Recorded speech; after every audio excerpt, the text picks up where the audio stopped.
Bem-vindo de volta ao programa. Hoje estamos acompanhados pelo professor Jeffrey Sachs para discutir o que parece ser a última esperança de um acordo pacífico na Ucrânia. Vemos agora que Putin e Trump haviam inicialmente concordado em realizar outra reunião para buscar uma resolução pacífica. Budapeste foi o destino que eles pareciam ter escolhido, mas as reações da Europa foram de pânico, em contraste com a grande empolgação quando se pensava que Trump poderia enviar Tomahawks, o que poderia desencadear um confronto nuclear. Desde então, o ministro das Relações Exteriores da Hungria acusou os europeus de tentarem sabotar a reunião. E agora ela, aparentemente, foi cancelada. É quase possível ouvir as rolhas de champanhe estourando nas capitais europeias. É uma situação bastante singular, considerando que estamos perdendo esta guerra. Então, como Moore interpreta essa situação?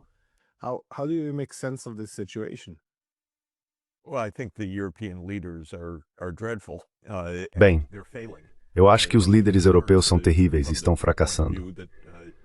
Podemos partir do ponto de vista de que os maiores fomentadores de guerra da nossa época, Starmer no Reino Unido, Scholz na Alemanha e Macron na França, têm uma das posições mais frágeis em termos de poder e autoridade política dentro de seus próprios países. Eles têm índices de aprovação em torno de 20% e de desaprovação em torno de 80%. E isso é verdade para os três desses fomentadores de guerra. Então acho que não conseguimos entender isso de forma totalmente racional. São políticos fracassados, com uma abordagem fracassada diante dessa crise. E eu não quero racionalizar o fracasso deles. Isso também torna um pouco difícil compreender essa persistência no fracasso.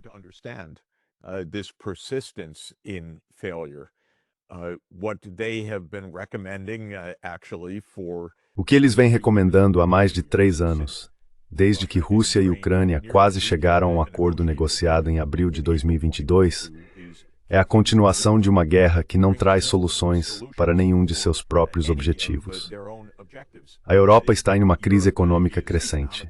Essa guerra e a ruptura nas relações econômicas com a Rússia levaram a uma queda significativa e a um declínio contínuo da economia europeia. A guerra é uma enorme distração do que a Europa deveria estar fazendo, tentando recuperar algum foco na competição tecnológica com os Estados Unidos e a China. Em vez disso, a Europa está completamente obcecada com as sanções à Rússia e com a condução dessa guerra. Portanto, a economia não tem servido aos interesses da Europa. Mas, além disso, é claro, o campo de batalha tem sido devastador.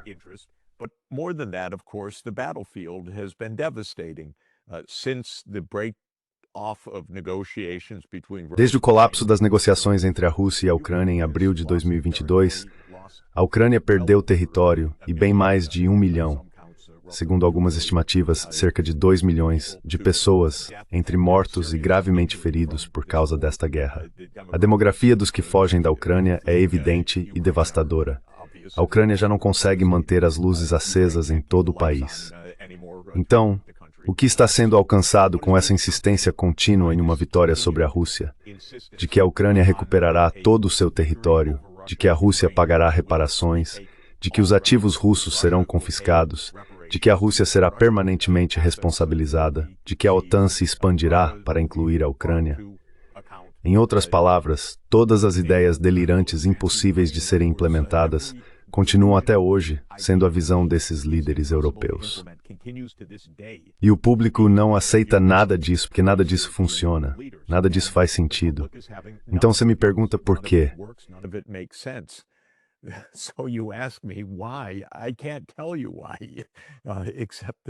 Não posso te dizer por quê, exceto pelo fato de que são políticos fracassados. Ok, vou tentar racionalizar um pouco. Porque eles pensam ou afirmam pensar que é melhor lutar contra a Rússia na chamada linha de frente e deixar que os ucranianos façam isso. Porque, caso contrário, dizem eles, a Rússia aparecerá em Berlim, Paris ou Londres. A única maneira de a Rússia aparecer nesses lugares é como turistas ou, possivelmente, investidores, não como tropas. Então, a justificativa apresentada é: precisamos deter a Rússia aqui. Caso contrário, o expansionismo russo tomará conta da Europa. Esse é um argumento comum e você o encontra em algumas seções de comentários de jornais britânicos e afins. É um absurdo. É falso. Nunca é colocado à prova por meio de negociações.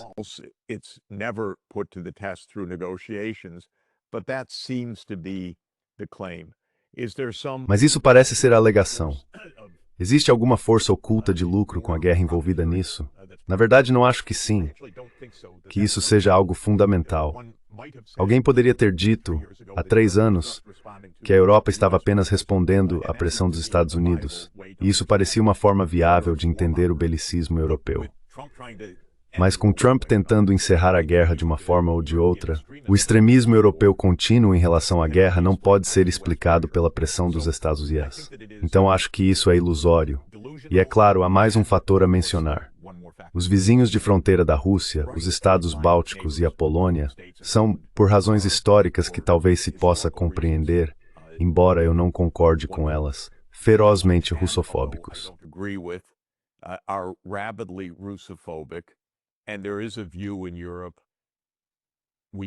E há uma visão na Europa de que precisamos permanecer unidos, e por isso devemos deixar que nossos estados da linha de frente no leste ditem a política em nível europeu.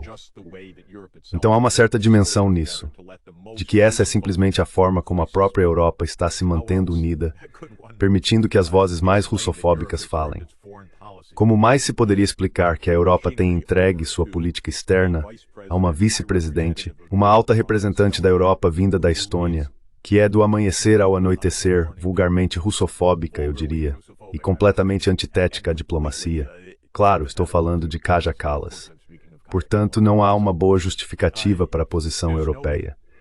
Existem algumas explicações que podem estar por trás do que estamos vendo, mas essas são políticas fracassadas. Essa é a conclusão.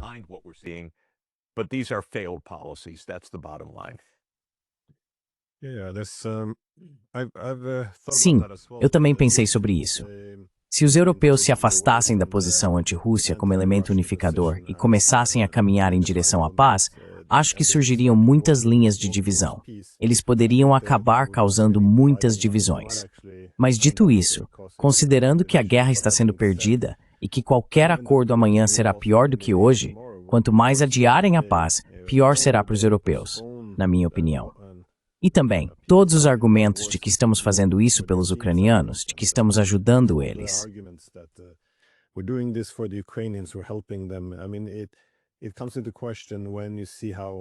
Quer dizer, isso entra em questão quando você vê como toda a mídia e os políticos ocidentais imediatamente ignoram todas as pesquisas que mostram que a grande maioria dos ucranianos quer negociações. Mas como essa reunião agora foi adiada ou cancelada, os líderes europeus, se é que podemos chamá-los assim, junto com a Ucrânia já têm um plano de 12 pontos sendo preparado. Novamente, isso não é resultado de conversas com a Rússia, porque nossos líderes na Europa não acreditam em dialogar com o outro lado. Portanto, são termos unilaterais, o que também é um pouco incomum, já que o lado perdedor geralmente não dita as regras ao lado vencedor. Mas entre esses 12 pontos, um deles é o que você mencionou, a legalização, ou melhor, o roubo dos ativos russos.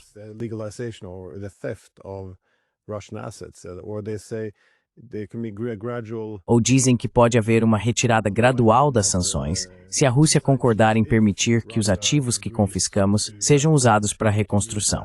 Então, basicamente é uma forma de fazer a Rússia consentir que tomemos o dinheiro dela. Quero dizer, não há nada nisso que beneficie a Rússia. Acho que a minha pergunta é, isso é bastante extraordinário, mas também coerente. Nos últimos 35 anos, as estratégias da UE em relação à Rússia, especialmente nos anos 1990, sempre foram bastante peculiares, no sentido de que nunca tiveram qualquer contribuição da própria Rússia.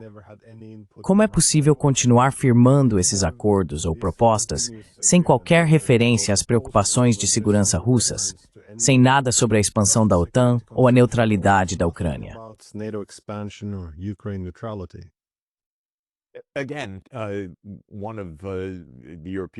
Mais uma vez, um dos funcionários europeus envolvidos nisso disse à imprensa, acho que foi noticiado no Financial Times, que isso é apenas uma reformulação do que já foi dito, sem nada de novo.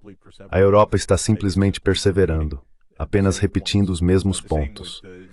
O mesmo acontece com Zelensky, que governa sob lei marcial contra o desejo esmagador de seu próprio país de encerrar esta guerra na mesa de negociações. Portanto, não estamos vendo nada de novo. Talvez apenas mais uma tentativa de racionalizar tudo mais uma vez. Havia uma visão por trás dessa provocação que, na verdade, remonta aos anos 1990, quando os Estados Unidos traçaram o plano de expandir a OTAN para incluir a Ucrânia e a Geórgia, e para que a União Europeia se ampliasse para incluir esses países.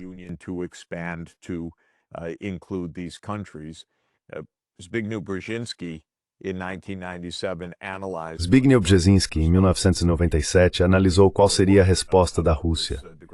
Ele escreveu um livro sobre isso, O Grande Tabuleiro de Xadrez. Em sua análise, ele disse que a Rússia ficaria extremamente insatisfeita com tudo isso, mas não poderia resistir. A visão era de que, no fim, se o Ocidente fosse forte, claro e perseverante, a Rússia seria derrotada. E essa pode ser também uma das crenças implícitas ou explícitas desses líderes europeus, de que, de alguma forma, eles têm a Rússia em retirada, prestes a colapsar, a desmoronar, com a economia à beira do fracasso e a situação no campo de batalha prestes a mudar.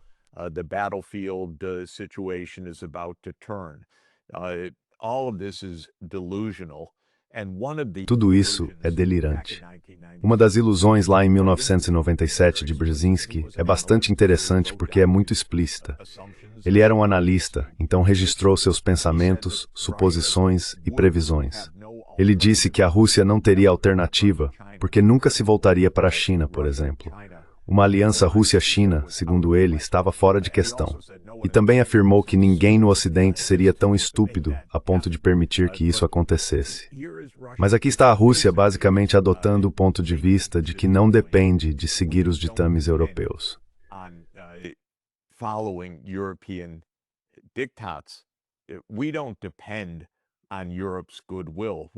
Nós não dependemos da boa vontade da Europa. Nós nem mesmo dependemos da boa vontade dos Estados Unidos, o que talvez seja ainda mais significativo. Se a Europa insistir nesse caminho, lidaremos com os países do BRICS, lidaremos com os países eurasiáticos a leste.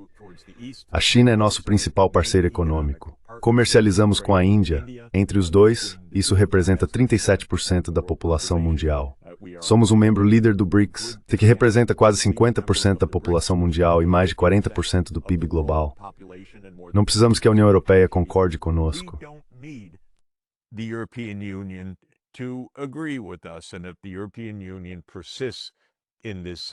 E se a União Europeia insistir nessa postura unilateral, arrogante e surda, surda no sentido de que não ouviu nada do que a Rússia disse desde 1990, bem, tudo bem, nós temos alternativas. E acho que era assim até muito, muito recentemente. Também é preciso acrescentar que Trump é uma pessoa atrapalhada, mal informada e não muito inteligente. Portanto, não há uma posição ou estratégia clara dos Estados Unidos. Acho que há um desejo de Trump de acabar com essa guerra. Ele está mais disposto a ouvir. Mas os Estados Unidos também são muito inconsistentes. E os europeus perceberam que, ao manterem sua linha dura, conseguem trazer Trump de volta à linha.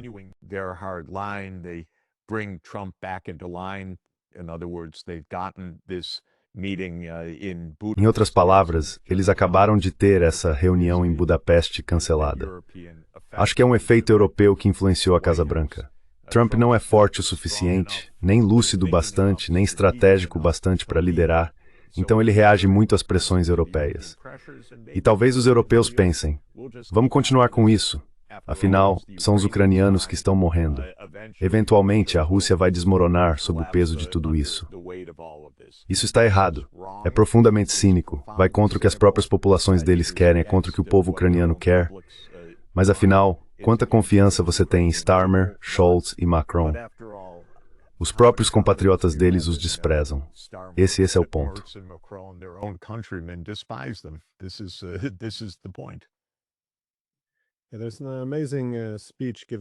Há um discurso incrível que Joe Biden fez em 1997 no Atlantic Council, onde ele fala sobre a expansão da OTAN. Ele destaca que os russos disseram que se os Estados Unidos decidissem expandir a OTAN, isso seria na prática uma traição, quebraria as relações entre o Ocidente e a Rússia. E a resposta dele foi simplesmente: bem, nós somos o único jogo na cidade, o que era verdade nos anos 90. Depois ele conta que os russos disseram a ele: sabe, se vocês expandirem a OTAN, vamos ter que começar a nos alinhar mais com a China. E ele começa a zombar disso.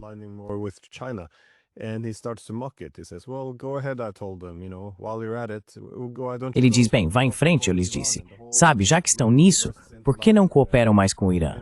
E a sala inteira cai na risada. E veja, se avançarmos no tempo, o quê, uns 28 anos? Já não é mais tão engraçado assim. Mas mencionamos isso sobre o tema da paz através da força, que é algo com o qual a OTAN, não apenas os Estados Unidos, mas a OTAN, tem sido obcecada há bastante tempo. Essa ideia de que se formos poderosos o suficiente, isso é a base da paz. Como não podemos ditar os termos. Fico me perguntando bem se isso se relaciona, isto é. Yeah, I was wondering if it does relate to it, but how do you see? I think that there's another point that one can add exactly in this. Acho que há outro ponto que se pode acrescentar aqui, que é, talvez seja óbvio, mas deve ser mencionado, que outra parte da ideia de Macron-Merz-Starmer não é apenas que a Rússia finalmente desmoronará se perseverarmos, mas que a russofobia em si é o nosso principal instrumento político para mobilizar a opinião pública na Europa e para nos permitir construir um exército que ainda não temos. Em outras palavras, devemos usar isso como uma oportunidade, talvez oportunidade, para criar autonomia militar e estratégica da Europa. E, portanto, precisamos exagerar o medo da Rússia para levar nossas populações junto. Isso pode ser uma tática política grosseira. Sabemos que Macron quer uma Europa autônoma. An autonomous Europe. By the way, so do I. I think it's the right approach. Aliás, eu também acho. Acho que é a abordagem certa. Mas talvez ele ache que mentir sobre isso, exagerar grosseiramente a ameaça da Rússia, seja a maneira de alcançar o objetivo em vez de dizer a verdade.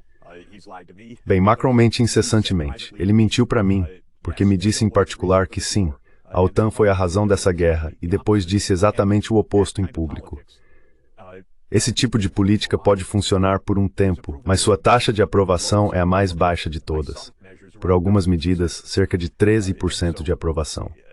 Ou seja, 87% de desaprovação. Acho que o público percebe que esses políticos não estão sendo honestos com seus cidadãos. Eles contam fábulas por qualquer motivo, e isso não convence.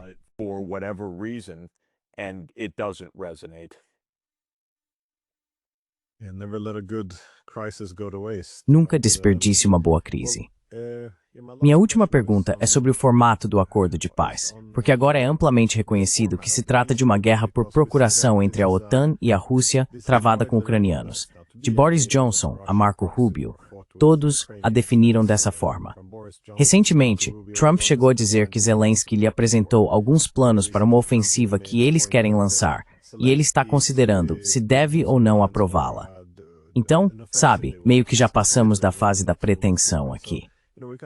Mas aí surge a questão do formato da negociação, em que Trump é o mediador. E eu sempre tenho que destacar que não é a guerra dele, ele é um presidente da paz.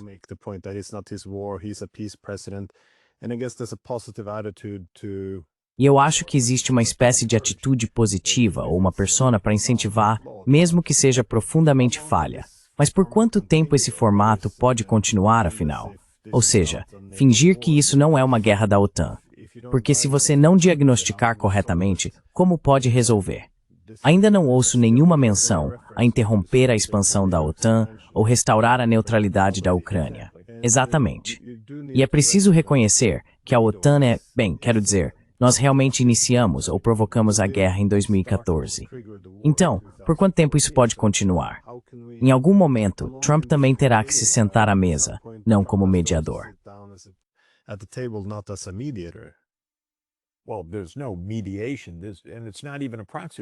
Bem, não há mediação. E não é nem mesmo uma guerra por procuração. É uma guerra. A OTAN está em guerra com a Rússia.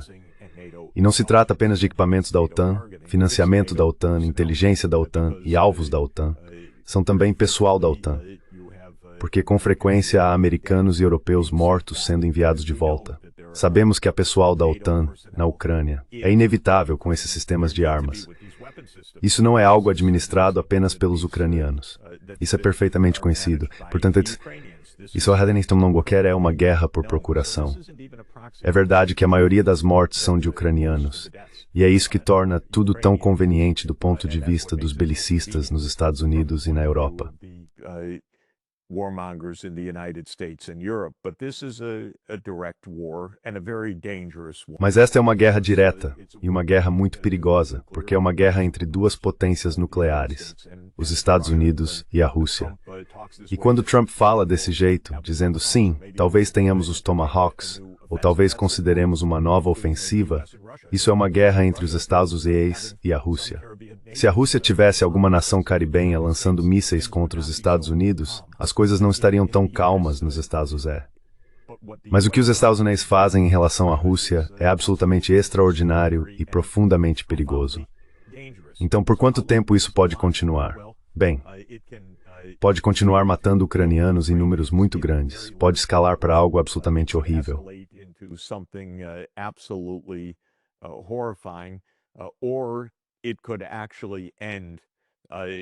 Ou isso poderia realmente terminar de forma sensata, como deveria. Mas para isso, precisamos entender um último ponto, que é o fato de Trump ser um líder muito fraco. Na verdade, nem chega a ser um líder.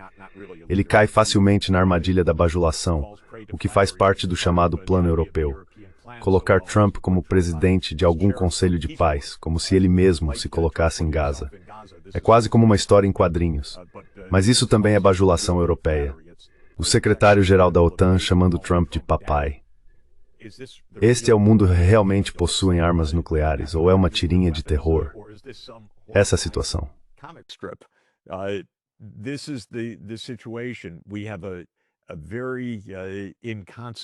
Temos uma situação bastante insignificante. Um presidente dos Estados Unidos, ignorante, volúvel e temperamental, que exige bajulação e adulação. Temos líderes europeus, líderes profundamente impopulares. Temos um caminho bastante claro para que a paz possa realmente ser alcançada, que seria a neutralidade da Ucrânia. Haveria um acordo territorial firmado.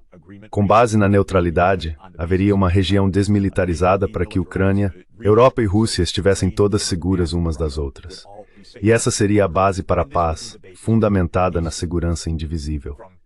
Não é difícil traçar esse plano, mas exigiria um pouco de discernimento, conhecimento e responsabilidade histórica.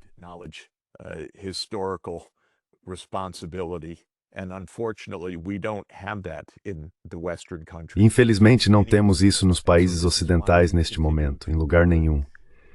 E é por isso que continuamos não apenas a girar infinitamente em torno desse assunto e a apresentar propostas absurdas, mas também porque a Ucrânia continua sendo um cemitério devastador para os ucranianos, dia após dia, semana após semana. Nenhum líder ocidental, além de Viktor Orbán e Robert Fico, e provavelmente um número crescente de europeus nos próximos meses. O Sr. Babiš, como novo primeiro-ministro da República Tcheca, talvez eles finalmente consigam fazer suas vozes serem ouvidas dentro da Europa, para dizer que basta. Isso já se prolongou por tempo demais, para o nosso bem e para a nossa segurança.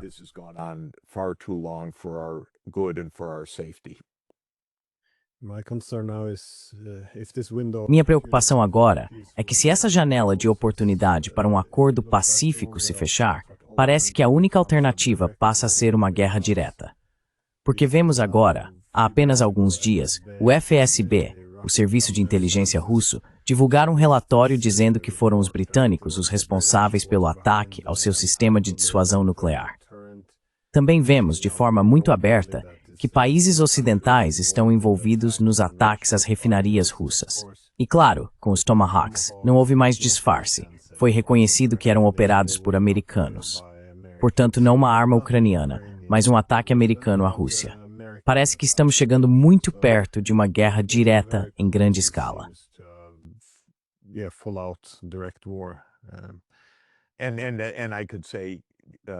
Eu poderia dizer que há delírios em todas as principais capitais, em Washington, Londres, Paris e Berlim. Mas o mais delirante de todos, na verdade, está em Londres, porque o Império Britânico ainda existe na mente dessas pessoas. E quando se mencionam esses ataques inspirados pelos britânicos a instalações nucleares russas, é essa insanidade que continua a dominar o longínquo Império Britânico.